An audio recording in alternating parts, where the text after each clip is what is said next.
I'm Shelley Carney with New Mexico Day Trips. We are on our way to El Morro. We just passed Tajali exit. We're heading on I-40 west. It's a beautiful day.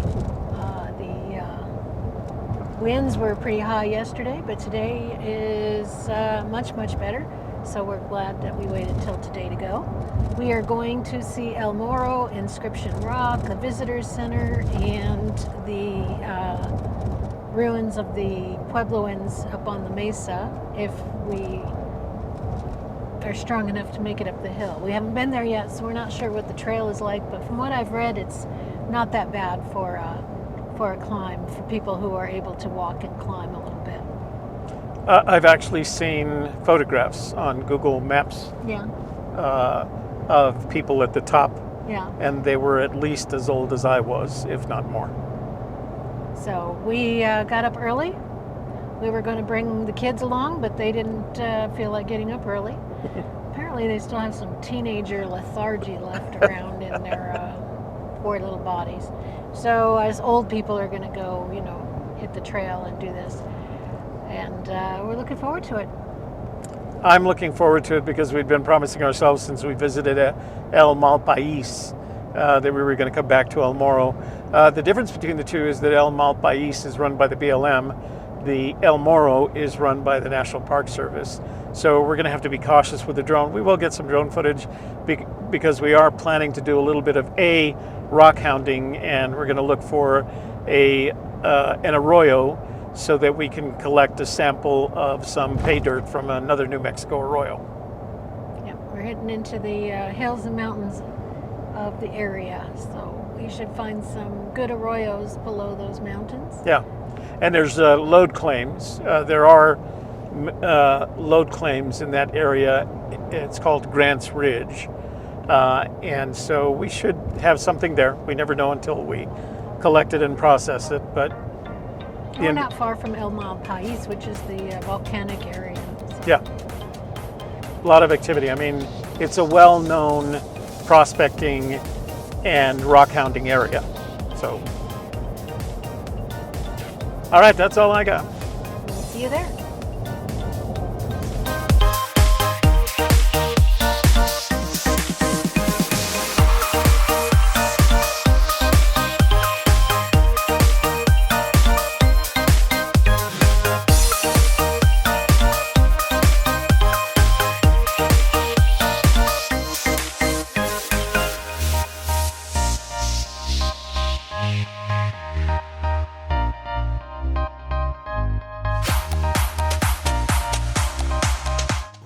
We've made it to the El Morro Visitor Center. We're going to check out the insides and then we're going to hit the trail. That was so well done, I can't even add to it. Let's go. Okay then.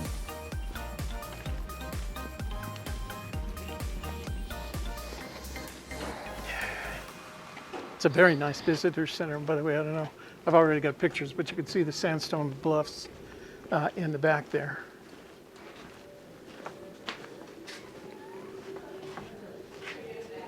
After you, my lady. Mm-hmm. Oh, gift shop. Gift shop. Do you want to get on the trails? Okay. So we have two trails. We have the El Malpais right on our backs. This one. We have this one. Oh, we do? Yeah. Oh, that's a nice little place there. Pins. I was looking, that would qualify, it's a magnet, but it would qualify for my, what do you call it, coin? Just around the nose of the rock, he sets the stairs to get to the end. This is a magnet too. So that's all you feel like doing today. Otherwise, the footpath does continue. I need something that can go in my case. Oh, in your case.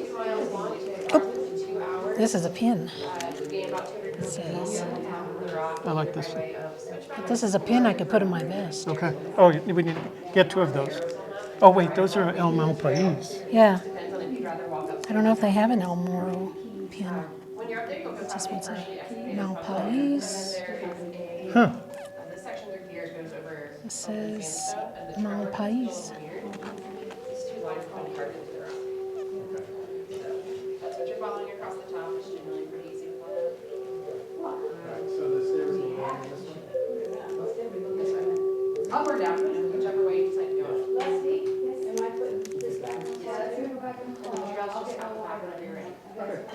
You're welcome.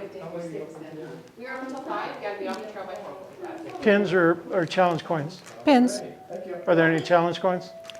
There is one for elevation. Oh, that's a magnet. There's some t-shirts back here. Okay.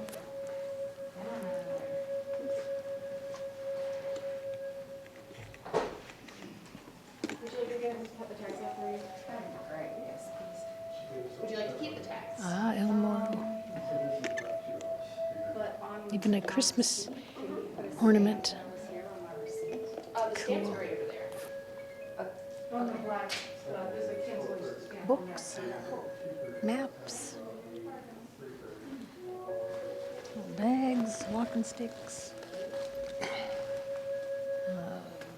Pins you stick to your walking stick. Hats.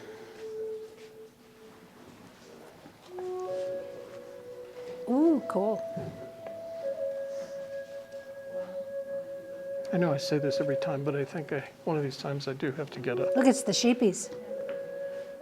Oh, very cool. Very cool. Although I still haven't quite figured out what the relationship between El Morro, which in Spanish is the nose. The nose? The nose, Maybe yeah. it's that rock that they think it looks like a nose.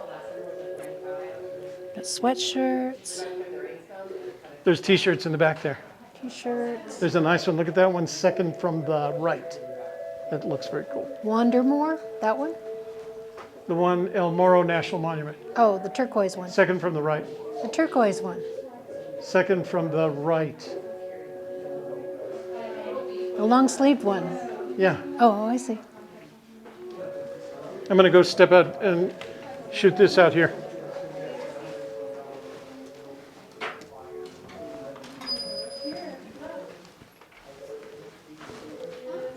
So there's the trailhead, but I think that leads... Got a nice patio for learning sessions.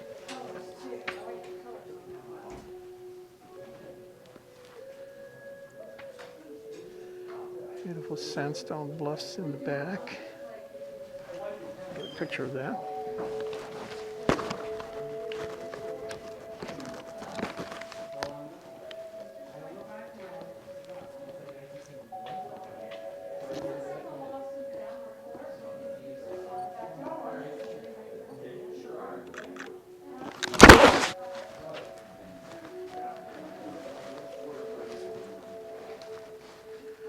I think that's the trail going to. So, Sully wanted to buy some things. So let's go buy stuff. Thank you. You're welcome.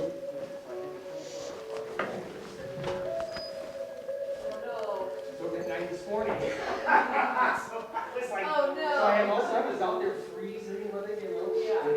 Trying anything? I was just trying to find that same design. They have them on different shirts. I was just looking at those. Oh, look at the ones that are in the rack there, maybe.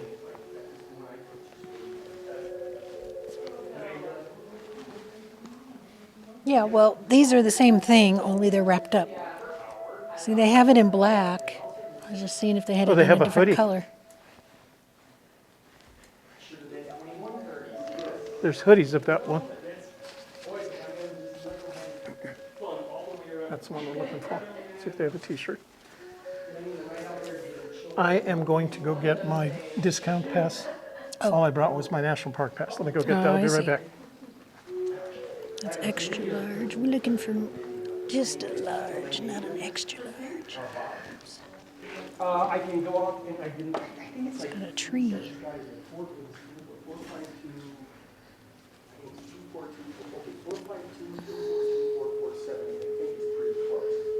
I don't want to put the wrong right, but I go in my car, I'll pull in the car to get it, check it, and come back. Okay, but give me the description again, it's a Leatherman, yes, it's in a pouch, full of leather pouches, it says Leatherman, it's multiple pliers and bearings and all the other stuff on it. It's kind of the higher end one, so. Did you find one? Still looking.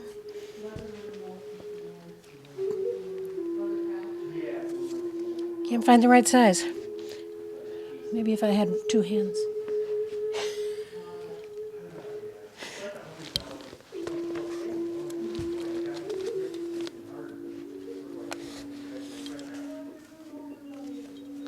I'm going to go ask for a map while you're doing that, all right?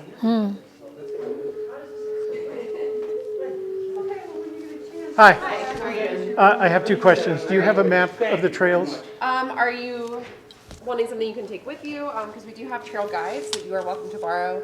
And we can bring it that have back? the trail map on. Okay. Or you could purchase your own copy for $2. Oh, let's do that. All right. Hang on, she's getting some other stuff. No worries. And I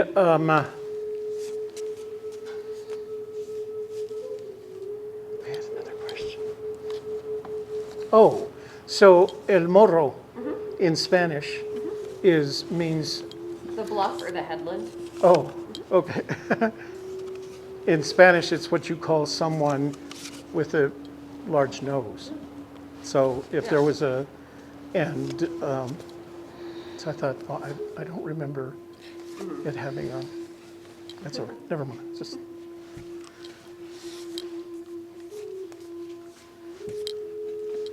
She's picking up something back there.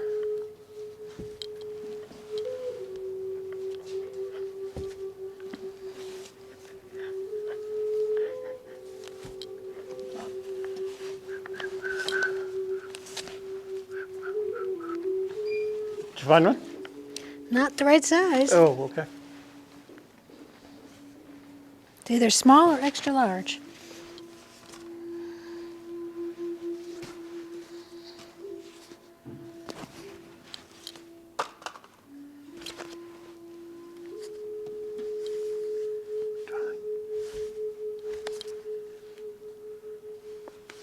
I'll have to pull the medium aside because it might be all they have.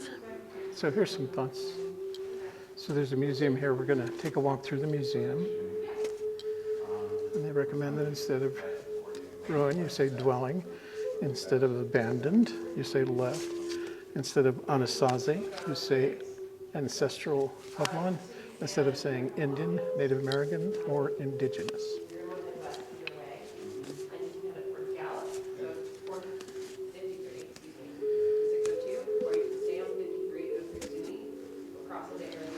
Oh, I guess medium's the only thing they have.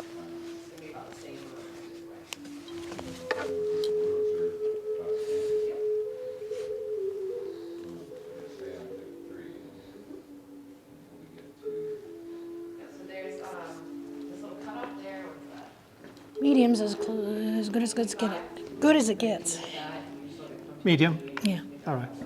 You didn't want any of the pins? Yes, of course. Oh, where are they? They're right here. So they have this, and they have the elevation one. So And then they the have Spanish of these- translation of El Morro Yeah. is the bluff or the headland.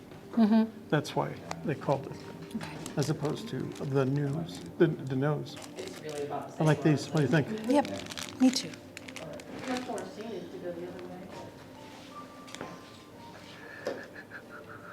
And they have maps that we can take with us, Okay. or we can buy. I'm going to buy one, Okay. I keep it to your regular number. but we can take one too, right? If you'd like, yeah. You want to do that, or just something else? Whatever you want to do. You're the They map guy. are the exact same thing. We just have flattened them and laminated them. Okay. Your total is going to be $33.97. So I have I guess it's all, oh, sorry. Did you get it all? a discount card. 272,447. Well, thanks, I got it. I had a feeling, I don't know, as soon as it came through after we saw it there. And you looked all over the ground and. Car, there we go. All right, $30.57 is your new total. Oh, and we have a Out here park pass, do we need it here? Nope, we're free Oh, stay. okay. The cart machine's right here. The camp area, picnic area is over here. What site were you in the campground? I was over in, what was it, number 3 or 4 that side, but I didn't have it then, so it was gone by, I didn't even get to there until later in the day, so when I first came here, I went to the picnic ground, and had lunch, there, Okay. and breakfast, whatever, and walked over here. And I can tell you a little bit about the trails as soon as I get there. I appreciate it, thank you. That would be very helpful. Here's your seat. Thank you. So I'll just use this. So this booklet is going to be, thank you, helpful more for the inscription loop. That is a half-mile paved trail. It's going to take you out to the base of the rock to see the inscriptions and petroglyphs here. Okay, Numbered markers on that trail go along with the booklet to tell you a little bit more about what you're seeing.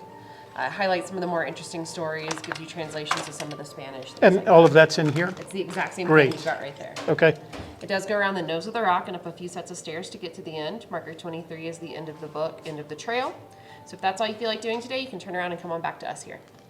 The path does continue from that point, but it becomes a longer and more strenuous trail. The Headland Trail is about 2 miles. It takes approximately 2 hours. You'll get up on top of the mesa out there and gain about 250 feet of elevation.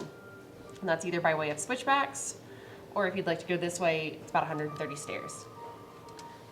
You can ignore the arrows. There's no right or wrong way to do the trail. It just depends on if you prefer walking upstairs or downstairs. Once you're up there, there's a partially excavated pueblo you'll go across, or go through. And when you're doing this section through here, you're on open sandstone, so the trail markings get a little weird. It's these 2 parallel lines that have been carved into the rock itself. So that is what you're following across the top there. all right. Both trails start straight out the back of the building, so you'll just head up the stairs and stay to the right. You're on the sidewalk the whole way for the inscription loop. If you would like to go up the stairs to do the Headland Trails, that is a quick left just behind the building. Okay, all right. So up the stairs and then to the right for the headline. That's El Morro. Yes, That yes, the big old rock. Yeah, okay, all right. I think I'm gonna go put this in the truck. Hang on to that. I don't think we need that. I'm gonna go to the restroom. So Atsina is the pueblo on top of the bluff.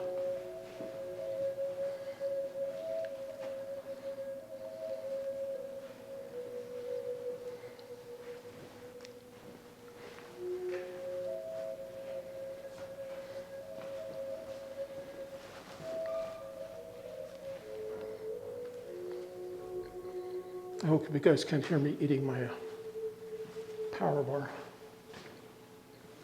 Oh, there's a video. Did you want to watch the video?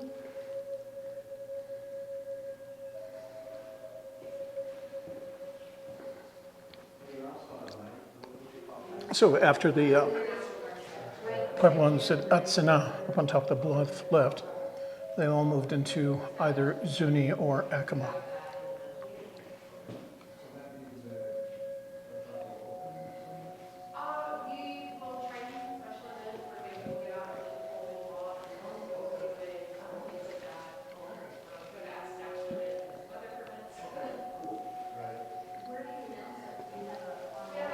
When you're out there looking for gold, well, priests and settlers.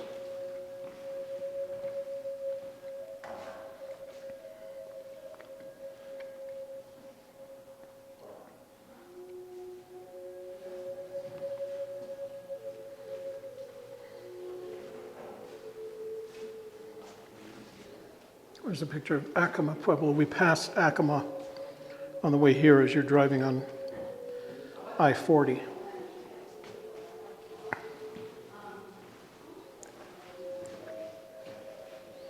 So all the Spanish explorers always brought priests with them with the expectation that they were going to bring the indigenous peoples into the fold. And for the most part, with much struggle, they did.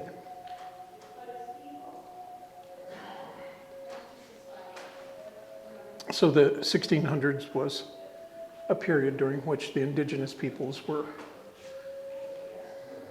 trying to gain their independence, and there was finally the Pueblo Revolt in 1680, where most of the Spanish were returned south towards Mexico. But they came back in approximately 1695, Don Diego de Vargas, and with the Reconquest, as they called it. And then the Americans, moving from east to west, came through here. And they brought with them pack animals in the form of camels, because they felt that the camels would survive better in the conditions that they found in the Southwest. And that led to the Indian campaigns of the late 1700s, 1800s, and all the way through the 1900s. And eventually the establishment of the pueblos, the tribal lands that we're aware of today, where the indigenous people make their homes.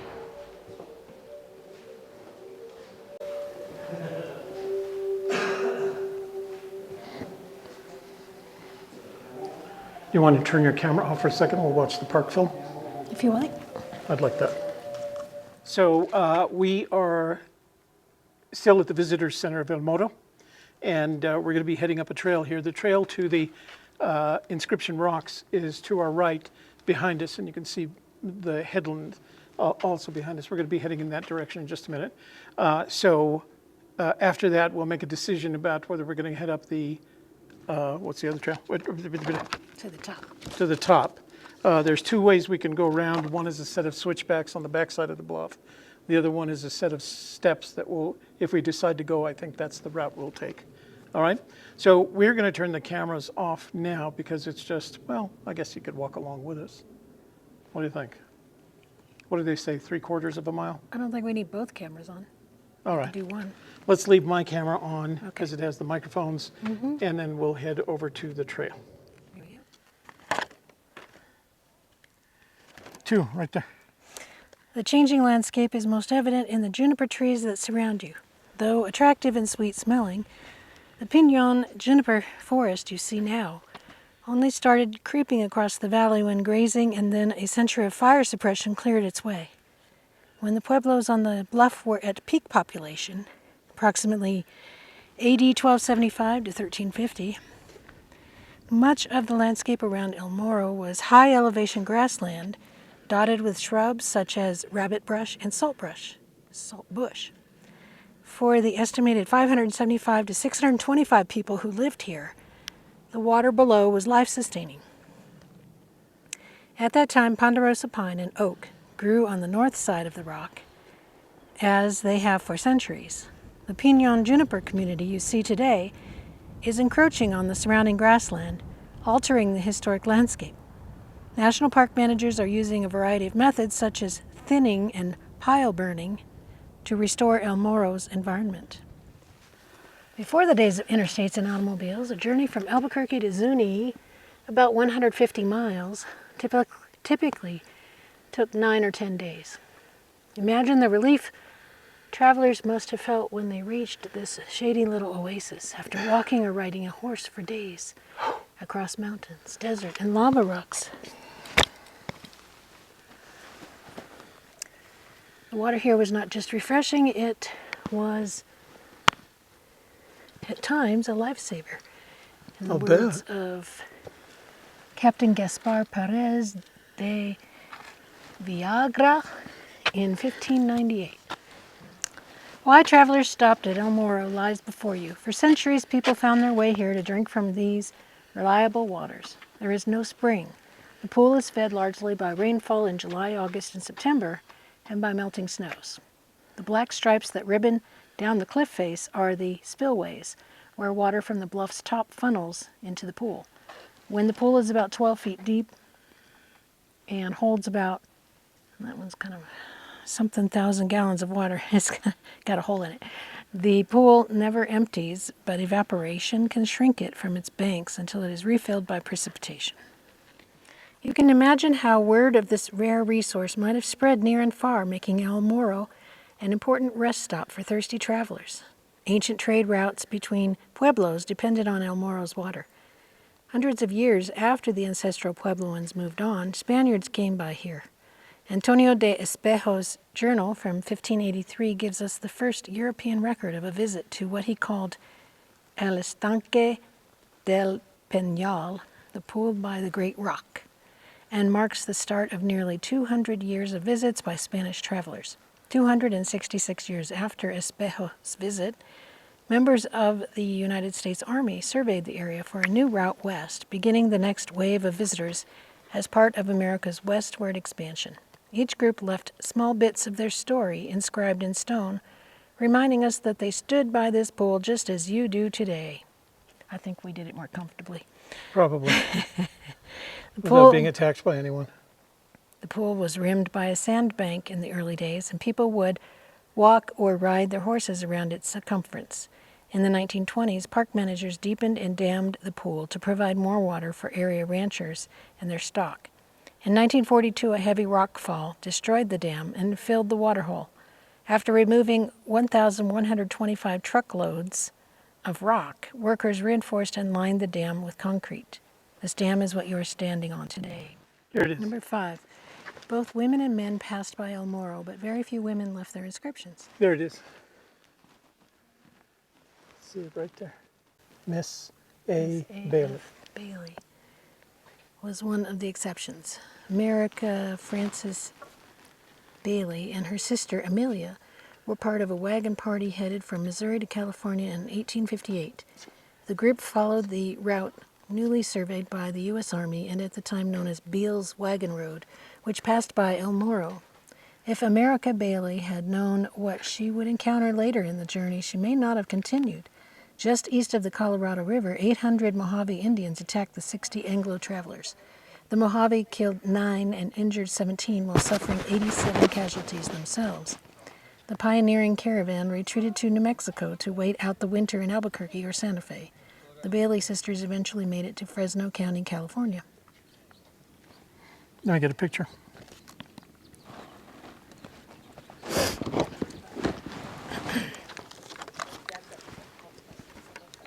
Slow down, Lawton.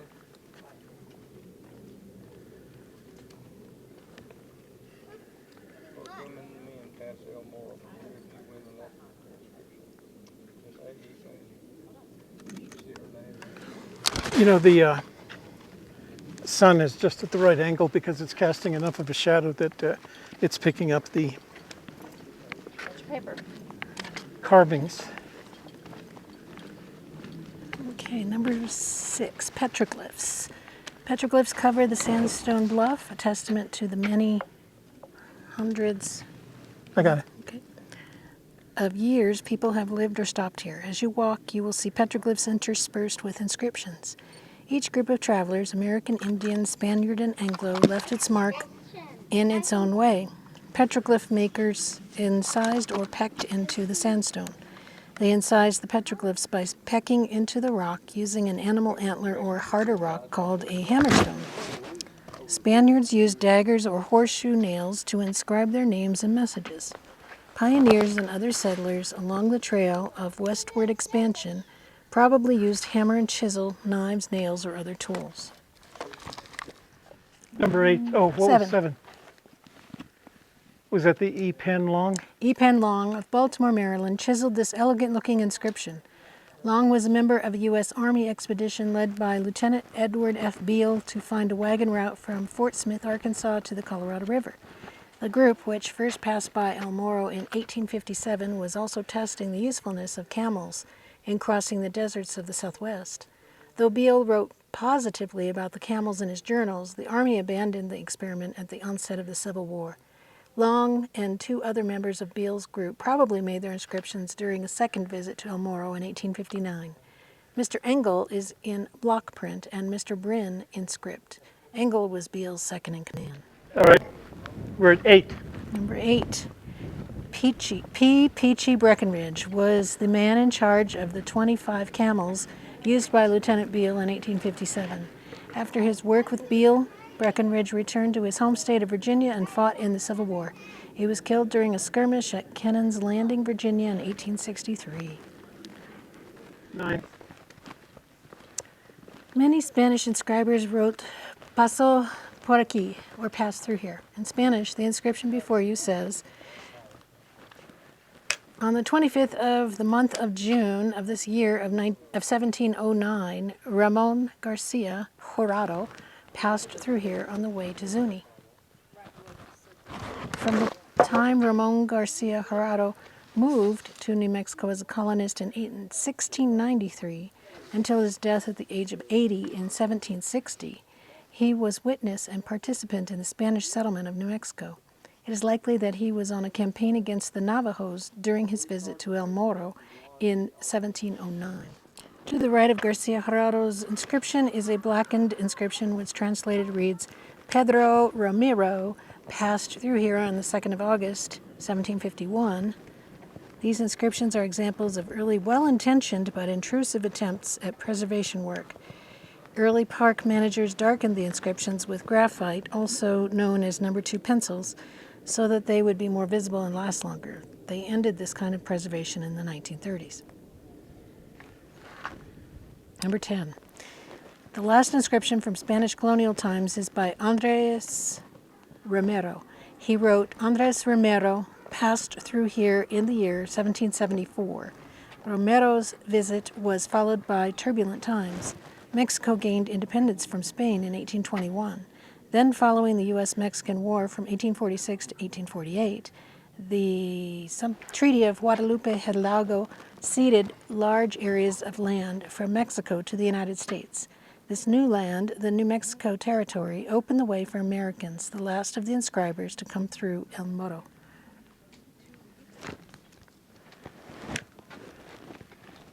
Eleven.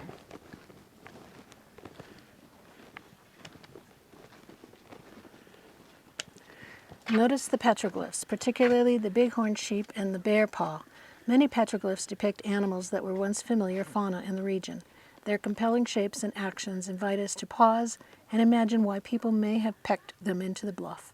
The Spanish inscription above the bighorn sheep petroglyphs reads, it's in Spanish, but I'll translate, We, Sergeant Major and Captain Juan de Archuleta, and Adjutant Diego Martin Barba, and Ensign Agustin de Hinojos. Wow, that was all very good. It's Ynojos, Hinojos. Hinojos. Hinojos. Passed by here in the year 1636. The Sergeant Major was not an enlisted man as now. He was an officer in direct command of troops. The ensign was the standard bearer. Archuleta was among the first colonists to come to New Mexico with Don Juan de Oñate in 1598. Archuleta and Martin Barba were implicated in a plot to assassinate the colonial governor and were beheaded on Santa Fe's Plaza in 1643. One of the oldest and more famous inscriptions at El Morro was that of the first governor of New Mexico, Don Juan de Oñate, was inscribed in 1605, 15 years before the Pilgrims landed at Plymouth Rock. In 1604, Oñate left the settlement of San Gabriel with 30 men in search of the South Sea, the Pacific Ocean. During their trip, the group visited the Gulf of California, which they mistook to be the South Sea. On his return, Oñate left this inscription. In English translation, Governor Don Juan de Oñate passed through here from the discovery of the Sea of the South on the 16th of April, 1605. The inscription was not made on Oñate's first visit to El Morro on December 13th, 1598. He passed here from Zuni with a group of Spanish soldiers traveling to the Rio Grande via Acoma. Below the Oñate inscription is an inscription that reads, something in Spanish that means, the ensign Don Joseph de Peba Vasconcelos passed through here on the 18th of February, 1726, the year he returned at his own expense the members of the Cabildo to the Kingdom of New Mexico. Look at you, reading your Spanish. 14. 14. The high inscription names a frontier governor who is well known in New Mexico. General Don Diego de Vargas who conquered for our holy faith and for the royal crown all of New Mexico at his own expense, was here in the year of 1692. This is like receipts, I guess, you know? It's like, Yeah. hey, nobody paid me. I had to pay myself to be here. In 1680... Is that one up there? That's the one up there? It looks like this. 16, yeah, no, that's the one up there. See the 1692 at the bottom. So that was before the 1695. So that was after the Pueblo Revolt of 1690 and before the peaceful reconquest of Santa Fe in 1695. In 1680, the Pueblo Indians revolted against their conquerors. Many Spanish men, women, and children were killed, and the remainder fled to El Paso.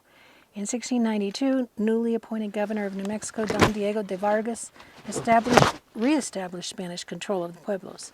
After the end of his first term as governor, he was imprisoned for 3 years in the governor's palace for alleged wrongdoings Oh my goodness. among the settlers. He was exonerated and restored as governor for a second term in 1702. He died in Bernalillo in 1704 at the age of 61. Wow, my hometown. More than 150 years later, below Vargas's inscription, 3 men added their own inscriptions. P.H. Williamson, Isaac Holland, and John Udell were members of the first immigrant train to try this route to California in 1858. The original caravan consisted of 40 families and was led by L.J. Rose, who was born in Germany but made his fortune in dry goods in Iowa. At El Morro, they left their inscriptions and then moved on to the Colorado River, where they were attacked by Mojave Indians. Thanks to journals kept by the immigrants, we know that survivors of the attack, including Rose, the Bailey sisters, and Udell and his wife, who were both in their 60s, walked most of the way back to New Mexico to wait out the winter. Some of the parties started again for California in 1859 in the company of Lieutenant Edward F. Beale. Could you imagine walking from Colorado to New Mexico? Sally Fox was 12 years old when she traveled with the Rose immigrant caravan. Though everyone called her Sally, she inscribed her proper name, Sarah Fox. Sally was shot with an arrow during the attack at the Colorado River, but she survived. See if you can find Sally's inscription to the left of the monitoring cable above the inscription CA. You will find Rose's inscription to your right in the small cove. Imagine a steam engine chugging along in place of the road. In 1868, the Union Pacific Railroad ran a survey through here, but the project was never carried out. Some of the high carvings here have the letters UPR carved by workers on the survey crew. The Santa Fe Railroad, 25 miles to the north, rerouted travelers, ending in El Morro's place as a stopover on the route west. Imagine if the railroad had come through here. Would the interstate now pass by El Morro? So this is it. This is El Morro, right? The whole thing is, but Yeah. This is the nose of it.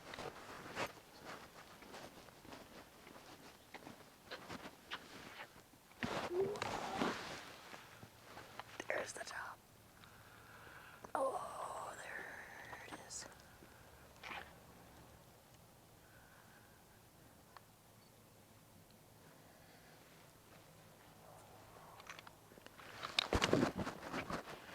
I need a shot from further back. You want to stay there just to give me a comparison for size? Right here? Yeah. Oh, I could get this.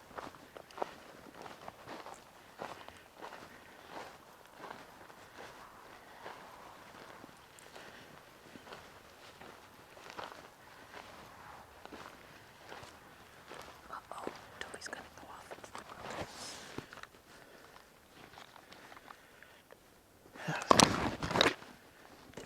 Oops. I think I could do it. Can I do it with a vertical? Nope, can't even do it with a vertical. Let's see how far back we have to go here.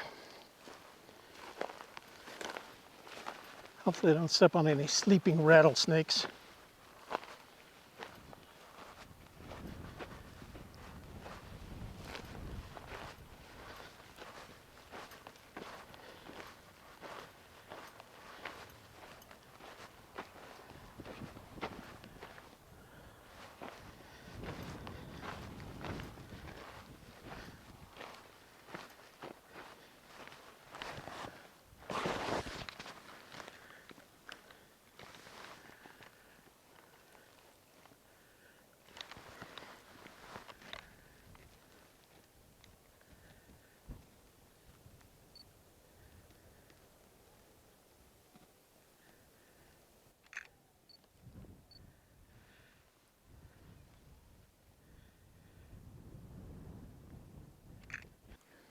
All right, guys, I think that's it for today.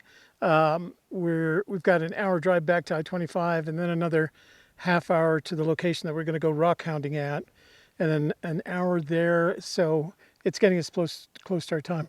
So we're going to have to come back and go to the Pueblo and make that the trip for the day when we do that.